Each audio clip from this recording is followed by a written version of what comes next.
grâce au Rassemblement national qui réalise une percée considérable à chaque élection. Moi, je me bats chaque jour avec mes collègues pour que notre parti arrive au pouvoir, parce qu'en fait, il n'y a que le Rassemblement national qui pourra remettre de l'ordre dans notre pays et rétablir la sécurité. Vous voyez, moi, j'avais interpellé le ministre de l'Intérieur en 2022 sur la question de la représentation en fait des étrangers qui sont auteurs de vols, de viols ou de violences sur l'agglomération bordelaise. Les chiffres que le ministère de l'Intérieur m'a transmis sont édifiants. Vous voyez, en 2021, dans l'agglomération bordelaise, les étrangers étaient mis en cause dans 20% des cas de violences sexuelles.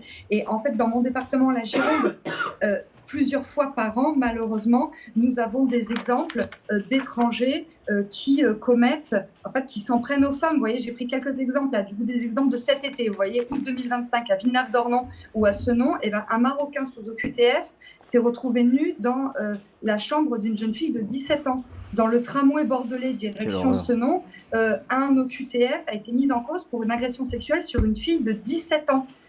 En février 2024, une SDF de 20 ans a été violée dans un parking par un Algérien sous le coup d'une OQTF. Donc, en fait, ça n'arrête pas. Il n'y a aucun territoire dans notre pays qui est épargné. Et donc, moi, j'en veux énormément à ces gauchistes qui s'enferment dans un déni, qui sont aveuglés par leur...